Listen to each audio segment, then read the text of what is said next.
Alright, guys, time to fight this dude who got lucky and won a 7 Red Star Juggernaut. It's got Minerva and Fury in there, so I think we're gonna try to do this. Yeah, we're gonna try it with Groot. I think that'll be enough. I'm going to try ignoring the Juggernaut, even though he's a big hulking beast at 73,000 power.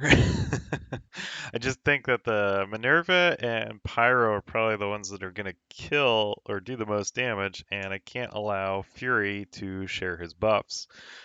So again, this is one of the things I usually do when I'm on attack is trying to figure out who to disrupt the turn one. So I've been choosing Fury first and then Juggernaut if there is no Fury.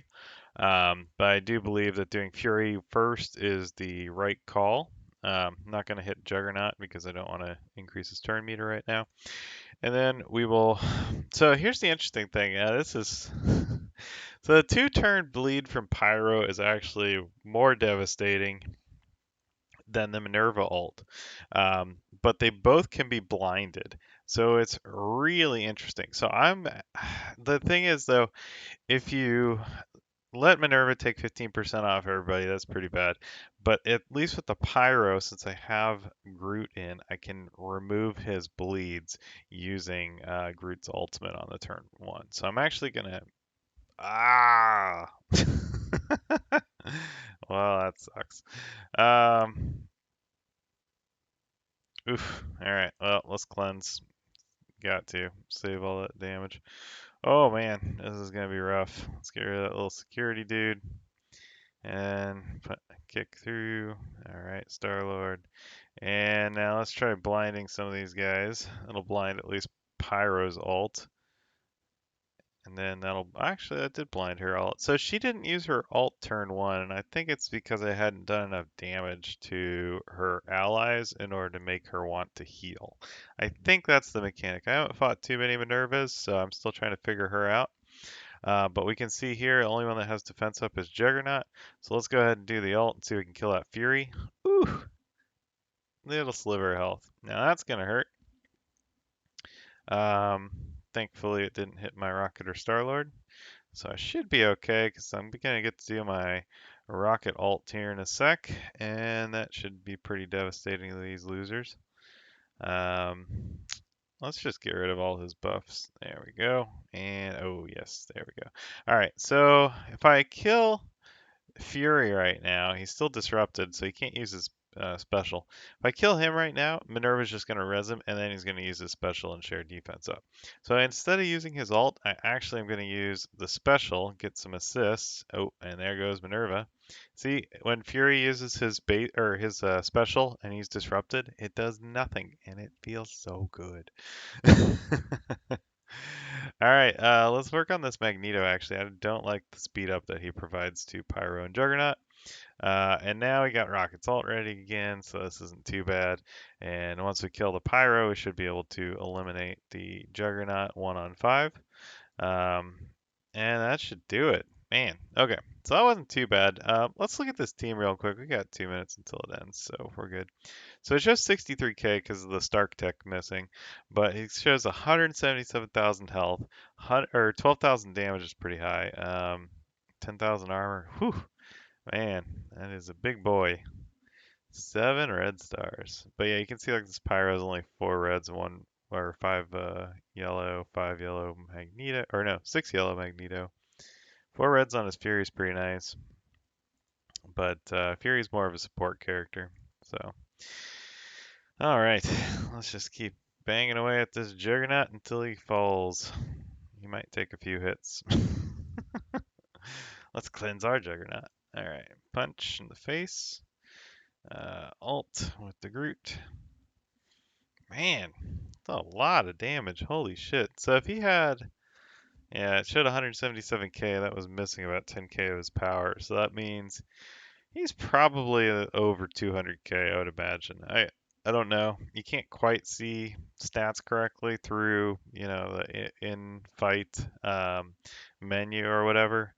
But yeah, that was pretty hefty. But the thing I really wanted to show there, Juggernaut ult, not a big deal. Like if you can work around it, make sure whoever's taunting when he's ulting is on the far end. It'll protect whoever's on the other side. If you use like summoners like a Ronin or a Fury on offense, their little summoned minion guys should help prevent all your dudes getting stuck together in a bunch. Another option is use Kingpin, and he should, as long as he doesn't get slowed through the way. I think he gets his, or no, he does need a speed up though, I think. But I think he can get his special off before the Juggernaut ult. And it also depends on how much you hit Juggernaut too. But you could always, maybe I'll try doing a video on that, showing that with KP, if you just keep laying into the Juggernaut initially, and even if you're missing, just get him turn meter, you can use the KP minions on his first turn to pull the Juggernaut ult over. But there's a lot of little gamesmanship like that with these weird hybrid teams because it just depends on the turn order, and especially with somebody like Magneto that can randomly grant speed boosts, the turn order is never consistent enough to always pick like oh, do this A B C D and you'll win. You can't always guide it that way, but you can get relatively there. But as you can see, I think Disrupt on Fury turn one is just always the right call, no matter who else is on the board. Only issue is if there's a Drax, you can't do that, and that's where it can get tricky. However, with Drax, you're basically fighting 4-on-5 after the first turn, so he is pretty useless, doesn't do a whole lot of damage, and he's really only good there for protecting that first turn hit. And with somebody like Magneto, you can get around it, or you could just blind everybody and then let somebody else dispel it. So it just kind of depends. Some of y'all were asking about what I do for defense on Arena.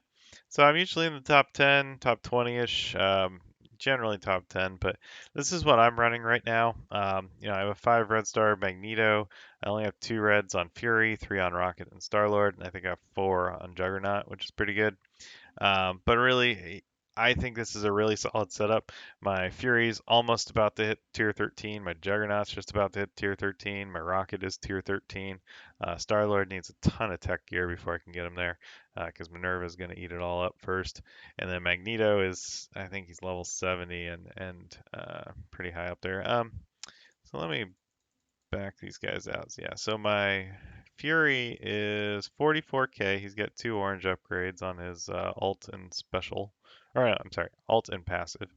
Rocket's got his special and ult upgraded. Magneto has his special and passive upgraded. This is to the oranges, uh, the tier 4 abilities. Star-Lord has everything but his basic at tier 7 or whatever, oranges. And then Juggernaut has his basic upgraded to max. So teams just kind of all over the place. If you look at my roster, I build different stuff all the time. I like variety, so I don't just pick one team and get them up to 350k like some people do. I think that's kind of boring. I like the variety. I like having different teams. I like trying different combos of like teammates and seeing how they do. It actually took me a couple of times of trying this team before I beat it consistently. So I didn't really move today. I stayed in like top 5 like all day, and I played one match right before payout. So I had 4 tokens to spend. So I was playing around trying some different stuff against that Juggernaut. But in the end, I just realized, the Juggernaut ult really wasn't that powerful. I know everybody's scared of it. I know everybody works around it or tries to avoid it or blinds him or whatever you can to crowd control him. But honestly, if I hadn't missed the blind on like a Pyro or Minerva there in the first turn, I probably would have just used my defense up on Groot and then hit Juggernaut a whole bunch to make him attack while I had defense up. That's generally a good call too. So there's a lot of options, but that's how it goes. So that was a interesting 250k team, but 73k Juggernaut is pretty nice. Especially, I'm sure for some of these raids where you have the villain specific nodes, that would be pretty sweet to have. So anyway, that's it.